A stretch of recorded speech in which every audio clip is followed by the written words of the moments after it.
All right, that right there was Scumbags by Vacant Shade. Before that, we had Sunburnt in July by Noah Dillon. Before that, we had I Can't Get Last Night Out of My Head by Didiri. And kicking off that set of 4, we had Treat by the Radium Dolls. So right now we have Taylor from Listen Loud on the line. How's it going, Taylor? Hey, really good, thank you. How are you? Wonderful. We just got a few questions for you, actually. Just one thing first, though, you're a music journalist, right? Aspiring music journalist, but yeah, hopefully. That's okay. So tell us a bit about your blog, Listen Loud. Why did you start it, and where do you hope on taking it? So it was about 6 or 7 weeks ago now. So I've always wanted to work in the music industry. It's something I've been so passionate about and in love with since my first concert when I was 9. So I always knew I wanted to be in the industry somehow, but never in what form exactly, because I have no musical talent of my own. And then about 6 or 7 weeks ago, I woke up one morning and it really hit me that if this is something I really want to do with my life, I really need to get started now and not wait for an opportunity to present itself. So that same day, I made a website, I created everything to do with Listen Loud, all the social media. I bought the domain, just absolutely everything involved. I just went and just did it. And it was so exciting and so fulfilling to actually have made something that I can put out there and work on. So that's sort of how it all got started. And then since then, I've just been reaching out to a lot of local musicians, and I've had some international expressions of interest as well, which has been incredible. That's incredible. 7 weeks. Did you say you've been doing it for 7 weeks and some international people have already hit you up being like, hey, can you interview us? Yeah, pretty much. Darcy and Myron, who I interviewed a couple of weeks back, he's in Florida and he reached out to me. There's also another band called Lovers. They're like a pop rock band from Louisiana. And I reached out to them through Twitter. But then a third band called Pressure in Sweden. They're like a hard rock, heavy metal band. They also got in contact with me and asked for a feature in an interview. So it's definitely been great to have so many people supporting what I'm doing and really showing interest in it. So it's been so fulfilling and rewarding to be able to really make something worthwhile and valuable to other people. Yeah, right. So, yeah. I just want to know how fast did it all pick up? Like, I mean, if I could see it on a graph, what was the first week like? Like, did you have any interviews in the first week, you know? So the first maybe 2 weeks, I didn't actually have any interviews. It was all about actually building the brand, building the website, just all of those really like admin tasks. Yeah. And I sent out a bunch of Google forms to my Facebook, to my Instagram, to everywhere I could find, so many different Facebook groups of local musicians and all of those sorts of things, looking for people interested in participating. And the very first band that showed interest that like I really got in contact with, they're called Lizzie, Jack and the Beanstalks. They're a local band in Wollongong, where I'm from. So we got in touch, we did an interview. I was actually super impressed with it, considering how nervous I was going into it. But since then, I've just had so many more inquiries and people reaching out to me and people responding to my requests. And it's just gone exponentially, like how much interest I've gotten. So at the moment, I think I've got just over 30 expressions of interest sitting in my inbox. So hopefully this really does pick up and actually become something I can obviously monetize and turn into an actual career, because at the moment it's just taking up a lot of time and money. No, completely. I just want to ask, so far, who has been your favourite person that you've interviewed or band? I really can't pick a favourite. Everyone that's reached out has honestly been so supportive of my work, for starters, but they've all been so interesting and willing to chat, and they've just made my not career so much, but made my work so much more enjoyable, because they've all brought something different that has really benefited me and that I've been able to help them in some way, but obviously getting extra exposure. But I did just do an interview with a band called In Eyes, when was that? Yesterday or the day before. And I spoke to the lead singer, Rosie Jacobson. So they're up in Queensland, and she's the very first female artist I've featured on my blog. Oh, sorry, second after Lizzie. Yeah, I was going to Jack. say Lizzie and the Jack and the Beanstalk. Yeah. So yeah, after speaking to her, that was like really exciting because she's got so many more female artist connections, which is something that I've noticed my blog is lacking. So it was definitely exciting talking to her, and just I feel like our personalities were very similar. So that was definitely really fun. No, cool. But yeah, really can't pick a favourite. That was just obviously the most recent and one that was a bit more of a milestone, getting that next female artist on my blog, which I think is really important to showcase all the different types of local talent, being genres and genders and everything in between. No, completely. It's great that you're getting into like the whole diversity thing. So I don't think a lot of us tap into that a bit later. Like, ooh, my project is a bit white or male, or like there's something like that. It's great that you've tapped into that so Straight early, away. actually. Mm. Yeah. So the whole focus and purpose of the blog is really just to bring attention to these local musicians and really help them achieve their dream in the same way that they're supporting me to achieve mine. Yeah. And obviously the industry is so hard to get into in the first place and really break through and make a career out of it. So any sort of, in any sort of way I can help these artists, it's super rewarding. So I'm really just trying to do as much as I can, as quick as I can, to really make this take off and turn it into something full-time, hopefully. No, completely. Yeah, I get that. Like, it's a real synergetic relationship, and the music industry so hard in comparison to. Tell us about how hard it is to get into. Oh, it's so hard. I don't know. That's all I will say. Taylor knows. I mean, leading on that, the point of diversity and us sitting here and thinking that things that we can change. No, not really. But what are the things that you would say to interviewers that they should do, that they should improve on first? Yeah, are there any tips you can give? Yes, please help us. Yeah. In terms of interviewing skills, or in terms of their music specifically? Interviewing skills. Okay. So I think with my blog, one thing I'm really focused on is not having such formal, structured interviews. I feel like when there are musicians doing those types of interviews, it's just it lacks some element of personality, because it's so just, you're putting on that persona, you're putting on that act for the audience. Whereas I really want to make my interviews more casual, and I really want to get to know the artist behind the music and what's inspired them. And I really want to bring out that passion that gets them excited and that really excites people that are listening and gets them interested in the music.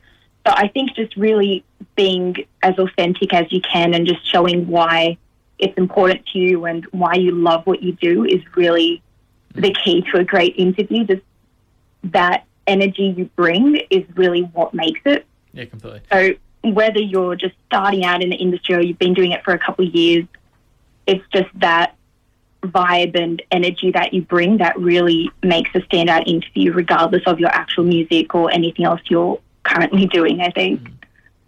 One thing I noticed about you, Taylor, which I think is really great, and so many of us people in the industry that conduct interviews could do, is that you really do your research as well. And there's so many journalists, like even like I'd say big journalists in TV and stuff. You can just tell when they don't do their research, when they're sort of like a bit frazzled, where they don't really know what to ask about. They'll be asking about things that are totally irrelevant to that artist or content. I'm not even joking. I won't drop any names. I'll probably talk to Nick about this on the break. But oh please. But yeah, I remember watching one interview on TV, and I was just like, oh my god, like there was this journalist talking about a movie, and like he didn't know anything about the movie. He's talking with this major actor, and she, you could just sort of tell like he did not do his research. So it's also really important, and that's it's one thing that you can definitely get in Listen Loud is you can sit there and watch and be like, Taylor knows what she's talking about and what she's asking about and stuff. And yeah, I definitely try to. So the hours that go into, because when I do my blog articles, the interview is always accompanied by a really short 1 or 2 paragraph introduction to the band. Yeah. Because, yes, obviously you can post a video and people can check it out, but I feel like if they're on my blog in the first place, being able to have that brief introduction before actually getting to know the artist through the interview is important in really helping them understand what they're getting into by watching it. I think it's just really important to have that extra element to really introduce who they are that may not come across or be discussed in the interview. And so I do all of that work prior to the interview to make sure I'm prepared, because I really want to personalise each interview. I don't want it to become such a copy-paste, every interview is the same, ask the same questions just to get content out. I really want to make it quality content. And I really want to build that relationship with artists where down the track, if they release a new single or album or they go on tour, I can do follow-up interviews and really introduce them to the Listen Loud family and make those connections and relationships to help them out as much as possible. So I definitely think that element of research and knowing exactly who it is you're talking to and how they got into the industry and everything is really important, especially in coming up with the questions to ask and really making that report in the interview itself. So, yeah, definitely something I'm very, trying to work on. Yeah, no, definitely. I understand that. So you told us that you've always been a lover of the music and I guess have been interested in the music industry. So tell us actually a bit more about your relationship with the music industry. What was your the first concert you ever went to? What was the most memorable experience? What really cemented you in saying, I want to be part of this? So on the 20th of February 2009... That is so precise, but okay, please continue. I actually just wrote a excerpt for a magazine and I was talking about the same thing. So, yeah, 20th of February 2009, that was the very first concert I went to. It was the Veronica's Revenge is Sweeter tour. And I went with my mum and I think my aunt and maybe my grandmother, just a couple people in the family. Because obviously I was 9 years old, so that was definitely what I was into at the time. So that was my first sort of real exposure to live music. And since then, it's just become something I've become obsessed with. Every year, my birthday, Christmas presents, everything is always concert tickets, or we'll go to this festival, or here's some merch, or band T-shirts, or whatever it is. And it really just took off from there. It's something I do every year. Usually Mum goes with me because we have such a similar music taste. So she's definitely really helped, I guess, drive this passion and helped me attend these events, which have really cemented my, I guess, ambition to really do this as a career. So, yeah, it's just something that's been with me for as long as I can remember, and it just gets me so excited and passionate, and it's just something that makes me so purely happy that I couldn't think of anything I'd enjoy more as an actual career. So that's sort of how all this got started. That's really notable, actually. Just because the interview is going on for a while, I just have to remind you we're listening to SWR Triple 9 FM, Sydney's West. We play all the best in Western Sydney stuff. Anywho, getting back to the interview. Yeah, no, that's fantastic. It's great as well that you have someone so close you can share that experience with. I don't know, with my parents or whatever, they don't have any. Actually, we're developing taste because I think our parents always do have a bit of cool interest in music. We just don't realise it till we're older. But yeah, completely. Yeah. But it's funny that you bring up the Veronicas. One of my fondest memories is I was in the studio here and we were playing this show actually. And my co-host at the time, his name was Andy. We were just getting so involved in conversation that we didn't realize that the music stopped playing for a good 30 seconds. And after that happens, it goes to an emergency broadcast. And I wondered why, what was happening. It was just all of a sudden we heard the Veronicas come in.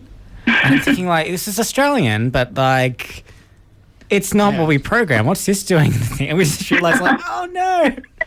You're probably sitting there this isn't the right thing to play, but I doubt anyone's complaining.